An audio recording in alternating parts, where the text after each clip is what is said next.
What's happening, guys? We got another Sunday video coming at you, this time for April 24th and the week ahead.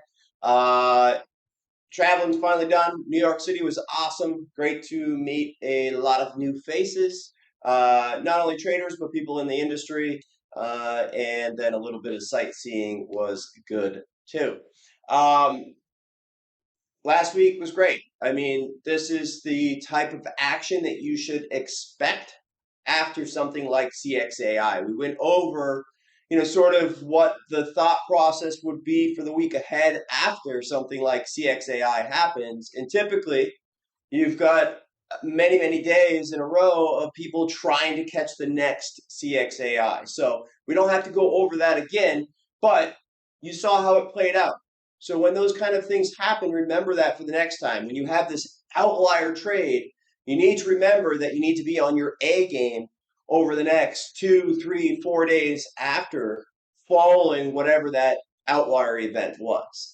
And so you saw that come into action. You saw how to react to certain situations, and you also saw a little bit of the crowded names and sort of what to expect when things start to get crowded and maybe stay around too long. And that would be an example of something like SAI, where it had come in on very, very little volume.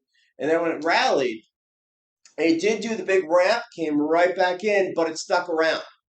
And when it sticks around, you have to see that. You have to accept that. You have to stop forcing that thought that, hey, this should come all the way back. Because ever since 2020, I mean, the trading has changed. Everybody always asks me, hey, summer's coming. Is it going to be slow? Because I've heard it's always slow in the summers. Who knows? It hasn't been slow for years. There's always something, whether it's earnings reports on big, companies, the big AMDs and the Teslas and things like that. Or it's something like CXAI, which makes the entire small cap start to go. There's always something. It's always rotating to different things. You also have the sector trades, AI type stuff, Bitcoin type stuff. And obviously Bitcoin sector, that whole entire basket has come in over the last week or two. You had trades such as Riot and Mara and pretty much all of those that are related. And then you had AI and everything that was related to AI. Once those momentum names started to come in, you saw ADAI, GFAI, obviously CXAI, and everything else. So point is start to kind of see these cycles and understand where you're at in a particular cycle, when one is starting, when one's ending, how you can benefit from that. But you've seen it. And I was talking to a few people in New York, and a lot of times on these videos, I do go over similar concepts, but it's always timely for the week ahead. How can you relate what happened last time, last cycle, 6 months ago, 4 months ago, 12 months ago, whatever? How can you relate it? How can you use that information to prepare for this week ahead, right? So that's kind of what we did last week after CXAI, and how to basically come in with the mindset that shorts are going to be hands off because they don't want to get blown out again. Shorts are going to be timid. Longs want to catch the next big XYZ, as I called it, or CXAI, or whatever the hot name is of the current time. And most people do not catch that initial move. Most people may not even buy that trade, but they want to catch the next one. And so that's why there's always fresh money coming after these things. Not because they chased it and they lost on it, they need to make it back, but because they have such intense FOMO that they're going to miss the next one. And the crazy part is, we had a couple last week where they just gap up pre-market and they run. That's it. It's done. But everybody just saw 4 to 5 to 6, so now that means it's going to 10. So I'm buying 7, 8, 9, and then it ends at 4. And you saw that, I forget, it started with a B, as well as many other trades last week. So that's pretty much it as far as kind of recapping last week and sort of how to prepare and just recognize what cycle you're in. And when you're able to really push, there's been a great swing market right now. But if you try to overdo it, if you try to oversize, you're wrong, you get smoked out. The key is spread it across and let it go until it stops working. And if you're trading momentum, you're trading trash, right? There's a lot of nice moves, but don't start to rationalize why you should hold, right? Because they're small caps, they're trash, they're running because of something else. So the biggest mistake people do or make is they start to like rationalize, well, I missed the sell, but this, if it did go, I'm going to hold it. It could go crazy, and then slowly but surely starts to fade off to the lows.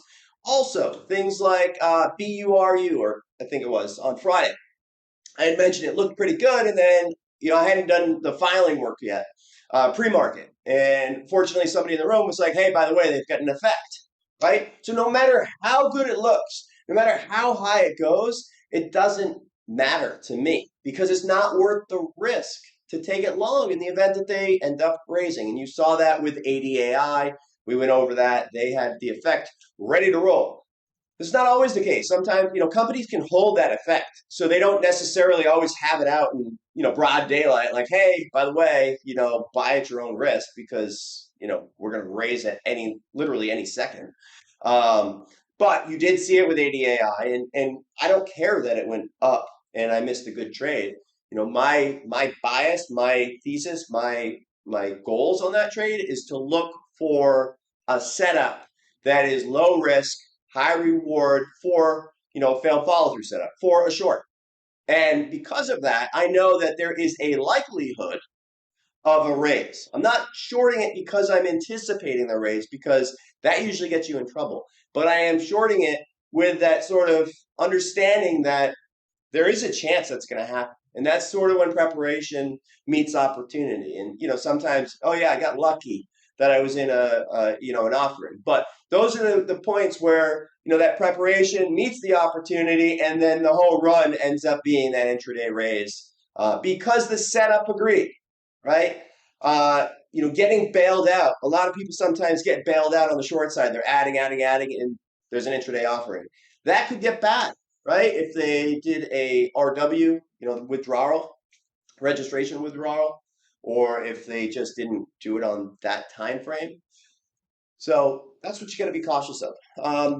Video topics for today. I was talking about the long crowd. We had a lot of long crowded names last week. Also, how much are they churning? Volume's still a big thing. And one of the notes that I had about this MBRX, was, the morning action, seeing the volume start to churn. The discussion that we had pre-market in IU on Friday was, hey, this one could be the flavor of the day. If it traps off the open and firms up after 9:45 into 10 a.m., there's got to be a lot of shorts on the wrong side. And what they do with a situation like this is they churn, create the appearance that this is just heavily liquid, right? If you saw 2, 3, 500,000 shares, you'd be like, I don't really care. But if they churn, and everybody's going to say, who's that? They's that, right? Whomever is the main player, whomever is, back and forth creating this volume on this particular name. Now, instead of 2, 3, 500,000 shares, and you're looking at it like, yeah, maybe I'd trade 5,000 shares or something. Now you look at this, it's 10 million shares, 20 million shares, and you're like, yeah, I can trade 30, 50, 100,000 shares, no problem. So that's what they want. They want to create this appearance that it's a lot thicker than it is, make people making bad decisions lower.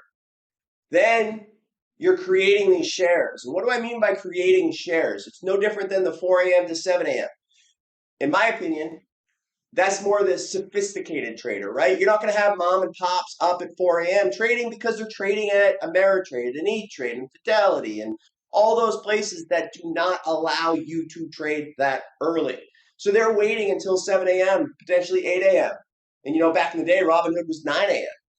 So the point being is that when there's all that volume. If it does not break down after 7 a.m., right, because that's when all the sellers are going to come, if it gaps up big, if it doesn't break down, if it stops staying heavy, then you've got all these sophisticated traders from 4 to 7 a.m. likely short, creating shares because they run it up and then they let it fade down, down, down, down, down, right? They create this picture that's an obvious short.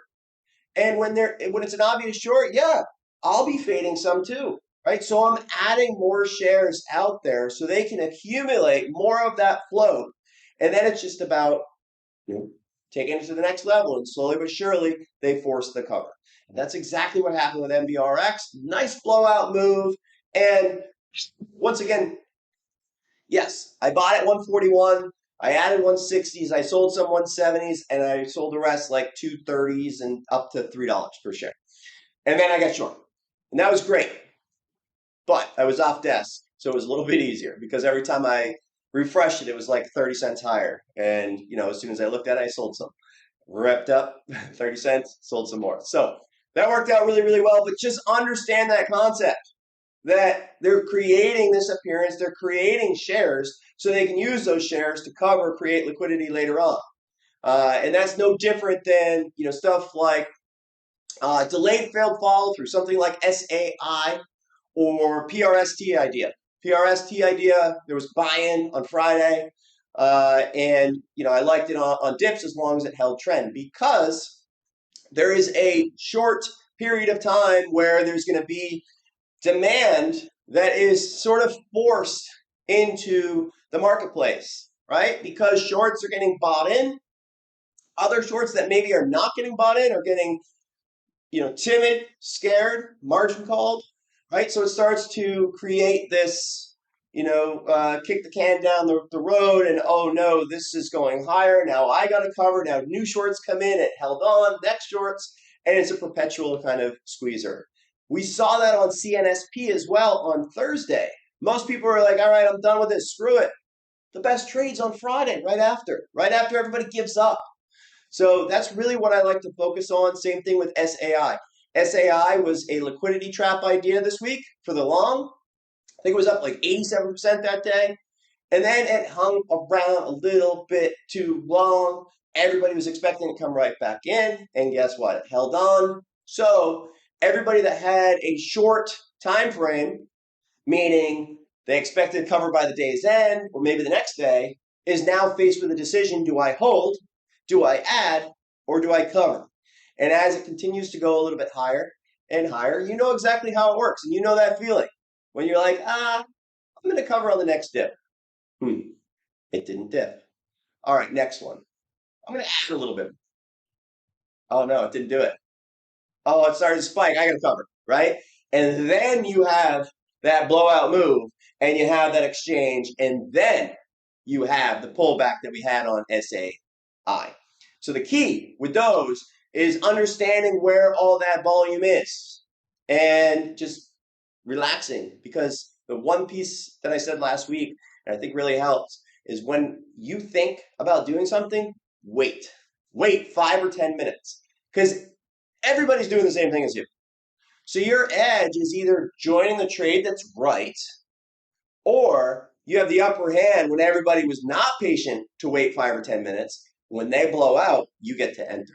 So that's the thoughts for video topics this week. Last couple of things: New York City poker tournament. That was great. I didn't play. I just did the spectator thing. I still need to learn. I did in Vegas. I actually went through a couple tables, but I had no idea what I was doing. But either way, great to see a couple folks from IU. Actually, a lot of folks from IU. Some of the moderators, SMB guys, Lance, and a lot of other people in the industry. So that was really cool. And the last note that I have is summer is coming, right? So everybody's always like, oh, it's going to slow down. Not necessarily, but just be aware. We already had this huge AI thing, and then it just kind of died off. So the biggest thing is not trying to force trades, not trying to oversize as you come into summer, because sometimes things, yes, do change. So my goal always and I talk about it to remind myself to hammer in, not to be an idiot, right? I don't want to go for some silly ride on some silly name. Now, I have adjusted my max stops. They are way lower than they've ever been just because I just don't want to deal with it. But most importantly, I always do something dumb right before the summer. And one thing I was talking about this week, or yeah, last week anyway, in New York City with somebody, was when you are trading your best, you probably are on desk the least, right? You nail, you bail, you move on, and you wait for the next setup. You're just going A plus to A plus to A plus. When you pull back a little bit, you feel like you got to stay there. You feel like you got to push more buttons. You feel like you have to, do more work because it's going to make a big difference. But in reality, when you're trading your best, you trade your least, right? When you're trading your best, you wait for things. When you trade your best, you're off the desk a lot more. So think about that. Think about that when you pull back. Just go back to what you do when you're doing your best. Everybody else, unfortunately, including myself at times, feels like you got to stick around. All right. Other than that, t-shirts. First off, I appreciate everybody. There was a lot of new comments this week, so I will pick a lot more winners. As always, I love sending out shirts, and I appreciate you guys watching this stuff, but also providing a little bit of feedback so I know, what your key takeaways are. What are those aha moments? Because you're not the only one. And when you say it, we can make small videos. We can help other newer traders or even veteran traders learn at a faster pace, knowing what was an aha moment for you guys. So, Emmanuel Lopez, 4651, you've got a t-shirt. And then Trade with Milad, I know you're in the room, and Hog Trader 2335. So, you guys, all three of you have t-shirts. And one of the Emmanuel, his key takeaway was everybody is on the same side. So it takes longer to actually break down. And then once it breaks down, everybody is exhausted. So that was a key takeaway from him. So what does that mean? Basically, when you're trying to find the top and fade something that's maybe not ready yet, SAI would probably be a good example. Or, obviously CXAI, the days after, you probably ignored it. Or GFAI, right? You're so exhausted. CNSP on Thursday into Friday. You're so exhausted. You're like, you know what? Screw this thing. It was too hard yesterday. But that was the day that it was rotating everybody out. It was directionless. Starts to go, squeeze out, fades back down, looks like it's going to die, comes back, right? It's just working out both sides. And then the real move comes. So it's important that you don't exhaust yourself that first day. And the key takeaway for him was, don't forget it. Don't come back, because everybody's doing the same thing as you. And that's what you really have to remember. It's no different than, Delusion Tracker is a fantastic tool. Everybody has it. And people used to get frustrated when you mention maybe an ATM or an offering or this or that. Now, fundamentals, they're just so easy to see because of tools like that there's actually an edge in being patient on those. If there's abnormal volume, everybody's already short. They have all the information. So the fundamentalist gets squeezed. And, being good at technicals, that's an advantage. So just think about these things. Everybody is more sophisticated now. Everybody is doing the same thing.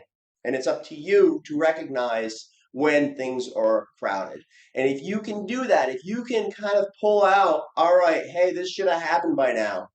That's definition of, crowd. It's longer than you expected. It's not on your timetable. And so when you let everybody else do that for you, figure it all out, pay for that information, that's when you succeed after they're done. Yes, there's got to be some that you could have chased and they would have worked. But more often than not is what we care about, right? Higher probability. What's going to happen more often? That's what I want to focus on. So let's get into scan for the week ahead. All right, so for the second part of scan, as always, I am not a financial advisor. These are not buy or sell recommendations, and this is for educational and informational purposes only. If you're not okay with that, shut the video off. My goal is to teach you how to fish, teach you how to figure this stuff out on your own, teach you how to see high probability setups, teach you how to stay out of really bad situations, crowds, and things like that. And how to perform after an outlier event, just like last week CXAI, and just like what we got. We got some really, really good stuff last week. First and foremost, we have main watches, SFR. SFR, the chart is right on the video. However, in my scan big charts, it says it's like 11 cents or 12 cents. But nice rally. This is what the market wants right now. It wants old SPAC names, D-SPAC type names that have gone from 10 to 14 down to $1 or $2 or even 50 cents, right? And then they churn, just like we talked about. Same thing with recent IPOs. They create the appearance of this market at a much lower level, literally like 52-week lows. So here you are seeing this move, right? And we think 30, 50, 100% move. Yeah, it's still at almost the 52-week lows, even with that double off the lows. Whether it goes 50 cents to $1, $1 to $2, it was literally just 10. Dropped to 5, 4, 3, 2, dropped to 1, bounced up to 20, traded a ton of volume, convinced you it was a short, and then squeezes out to 3 or 4. Like, that's what they do every single time. And people still fall for it because, sometimes there is that one that's the big home run and unwinds, or the midday offering, and it brings people back in. But that's really what they're doing. They're just going back to these de-SPAC style names, creating that volume, creating that supply by convincing people to literally offer out supply and then squeeze it.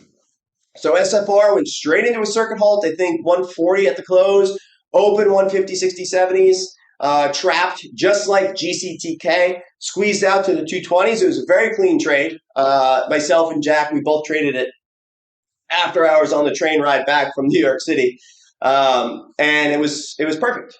However, it closed relatively weak, and we can sit here and think like, all right, they probably squeeze everybody out. Now they're walking. But if they do the 4 a.m.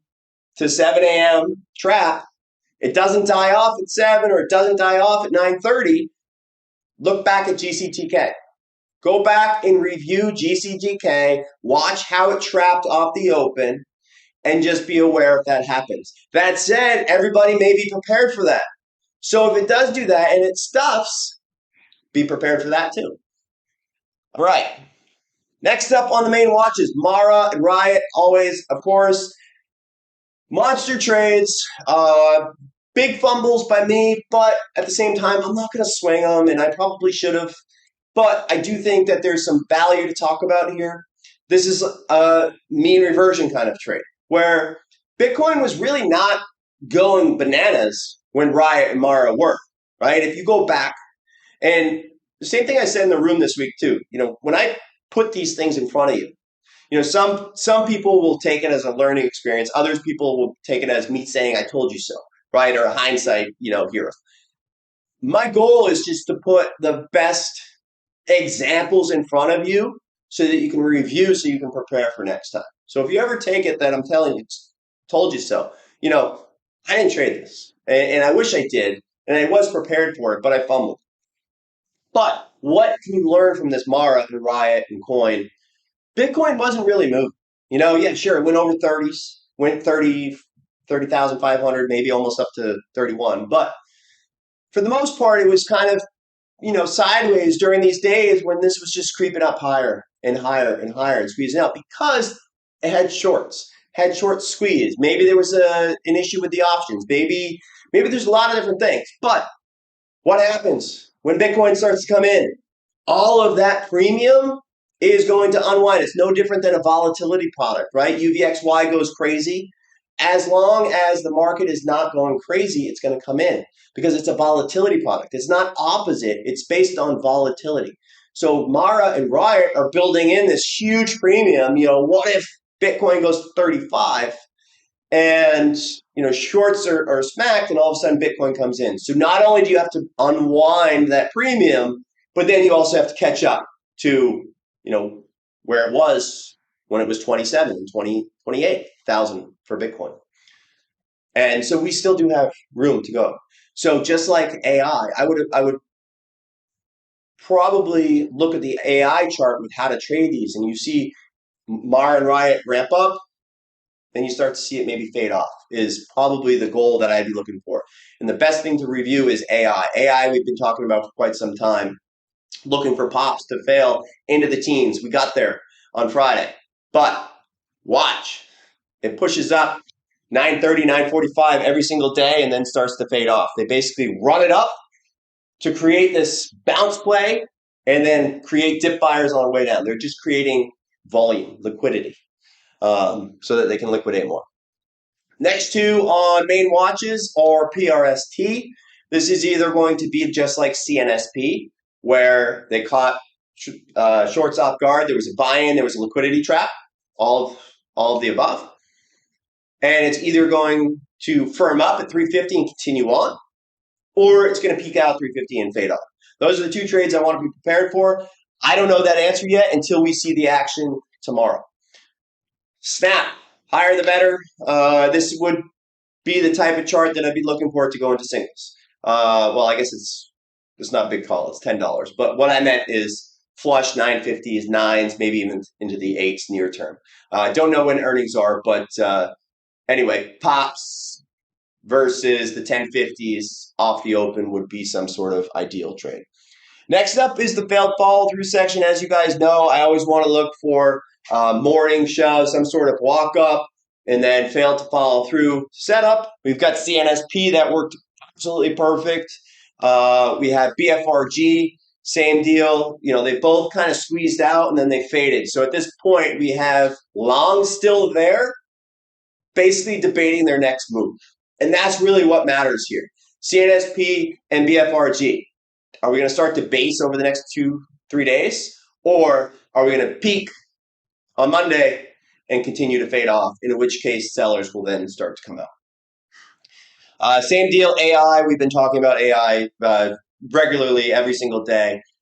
Basically, I like every single push that sets up as a failed follow through. So I'm not saying every single pop, but most pops, pull back, retest, fail. That's failed follow through setup. That's what I'm interested versus those highs. Same deal at CLSK. That was fantastic. Had been tracking that one every day on the watch list and ended up producing a pretty nice trade there off that 5 parabolic move. Then last but not least, we have the continuation section. RPHM, I am watching for some sort of blow-up move. One thing to keep in mind here, look at the volume. It's only 200,000 shares. So you look at it, and it looks great, and I am really interested in it. However, I can't get size in that. It's 200,000 shares. So just make sure it's going to be a high probability setup, but just make sure that your share count, share size is in line with the volume. Top, same deal, watching. It's under continuation section because I'm looking for it to continue to grind until it's time. This is all wash volume. It's all fake volume. We've seen this before. We know this is liquidation trade. So whether it goes to 7 to 10, whether they trap somebody, whether they do an offering, we don't know that yet. But you've seen what they do. You've seen how they act. So when and if your alerts go off, get prepared. IBRX and OCUL were the last two. These two were ideas all week last week, as well as I think the week before. IBRX, I put that, I think it was 2015 or 202 on the breakout, on the daily breakout. It's been pretty much steadily grinding since. So I'd be looking for the blow-off move. And if you took the long, possibly exit and flip to the short side after some sort of blow-off. And then OCUL, dips for potential breakout over there, over 650s. We're either going to peak out at 650 again, or we will break through it. And I would say the only other one on the continuation section is Mullen, MULN. And I'd be looking maybe for 20% type move and then fade off. And I do have a position on that one. But for the most part, I sold everything else that I was swinging. And finally, I had some other investments and things like that. I brought them back in, so I might start to do some options now. I added it to DAS And so that's a really good thing. If you have TD Ameritrade and you didn't know, Dash Trader, you can connect. And if you've got a traditional, if you've got a Roth, you can it has like the little pull down box and you can go between different accounts. But that's it. We'll see you guys in the room. We have a sale, like I have said at the end of the year, I think around, what do you call it, Black Friday. That's our big sale at the end of the year. And then we usually do the tax back sale. So that link is in the description. It's available now. And then we'll likely not have anything until, way back into the Black Friday type Cyber Monday days. So that's it. Catch you guys in the room. See you Monday and have a good weekend.